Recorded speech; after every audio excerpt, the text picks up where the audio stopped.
Hello, welcome back. I'm afraid we're not going to be doing any active blacksmithing videos for the next few weeks. If you looked at the title of the video, you already know I probably did something really stupid, and this is it. I talk about safety, I encourage you to be safe, but as I've said before, you have to accept a certain amount of risk if you're going to blacksmith, and sometimes accidents do happen. In most cases, accidents are 100% preventable, and this is no exception to that. I'll explain to you what I did and explain to you what I should have done, but I'll start by saying if I had not been trying to be safe, this would be much worse. This is really, considering what happened, a very minor injury. So here's the tool I tangled with, the 100-pound or 120-pound bull hammer. It's technically a 90, but it has a 30-pound head weight, so it's a 120-pound falling weight on the ram. Now, it seems obvious you should never stick your hands anywhere near that ram. In practice, that's a very hard rule to follow 100% of the time. At the time of the injury, I made two very serious mistakes.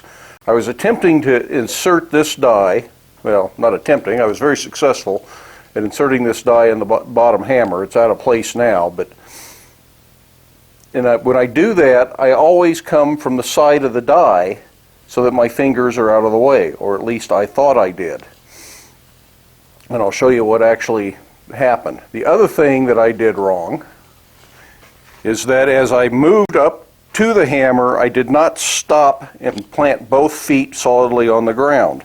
I was still stepping, and my left foot hit the treadle. Had I stopped and come to a complete rest, the accident wouldn't have happened. It's because I was still moving, and that's always a risk with anything that's treadle operated, is that you may step on it when you don't mean to. And unfortunately, you cannot change tooling in these hammers with them in the off position. You have to do it with the ram up, and there's just no way to do that without a risk of the hammer coming down. Well, this is a different die. What I try to do is I try to insert this under the hammer with my fingers out of the way. You can see there that I don't have anything on top of the die. Unfortunately, in this instance, this finger, or the index finger on my other hand, was about like that, and that's about all the meat that was overlapping that die, was just that. Had I had my hand up like this, or worse like this would be a life-changing injury. Might keep me out of the shop for a year or more. But it was just this much, and it was just that little bit of flesh on this first section of the finger that got squished. But the damage to that little bit of flesh is quite severe. I mean, it's 120 pounds of weight being thrown by 125 psi of air pressure, so it's a pretty serious thing. Had my fingers been like I intend for them to be, like this, I would have been completely out of the way, and it would have scared me to death, but I wouldn't have been hurt. So that little tiny bit of not paying attention is all that it took, when coupled with the fact that my feet were still moving.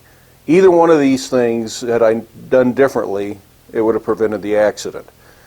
A better idea would be to weld something like this to the side of that die so that the square shank goes in a tool holder, and then I have a handle, and my hand doesn't get anywhere near the dies when I insert that in the tool holder. Here you can see the tool holder on the hammer, and I don't have the air compressor running today because I'm not going to use it, so I can't raise that up and show you, but this would just drop in there in this orientation, and I can tighten that up, and I use that for a lot of tools, but this is one that just sits there and only gets one or two blows, so I hadn't done this, and that is purely negligence on my part. This was entirely preventable had I just taken a few proper steps, and there are several things I could have done that would have prevented it. But you get away with it a few thousand times and you quit worrying about it so much. I think I'll worry about it now. This injury could have been much, much worse. Had my hand been over the top of the die, it would have crushed my hand, shattered bones. There would probably be no full recovery ever. Because I was trying to follow some good safety practices, I greatly reduced the consequences of the accident.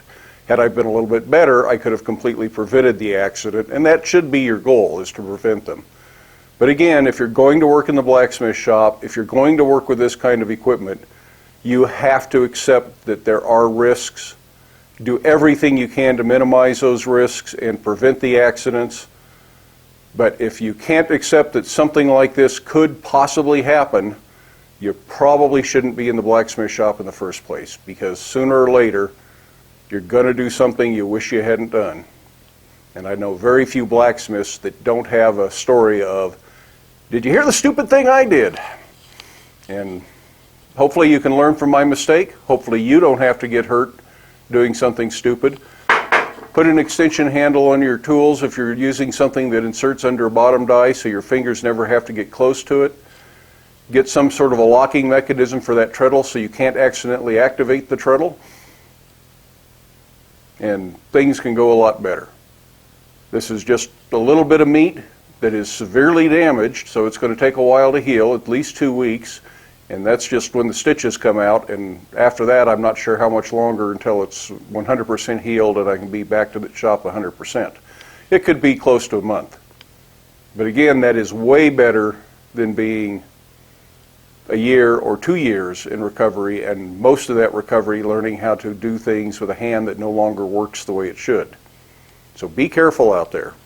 When we did our video on the power hammers talking about the Little Giant, somebody commented that they were surprised I did not have a guard on the hammer to protect myself from this mechanism or from a spring breakage. They are absolutely right, and that's something that needs to be put on this hammer, and it'll be a video very shortly after I'm back to 100% and can work in the shop. We'll cover that as part of the video series, and we'll make a guard for the Little Giant. Well, that's pretty much all I have for today. I thought I would share my mistakes in hopes that you won't make the same mistake. I'm going to be out of the shop for a while as far as doing any real work. I think we will try to do a few simple non-work videos. I've had questions about my floor and my anvils and the fly press and things like that, and as long as we don't need to heat iron and use 2 hands, I can still discuss some of those things and hopefully get some videos with some worthwhile content out. In the meantime, I do hope you stay safe, and I'm sorry I set a bad example for you, but maybe you can learn from it. So get out to the shop if you can, make something to have fun, and we will talk to you later.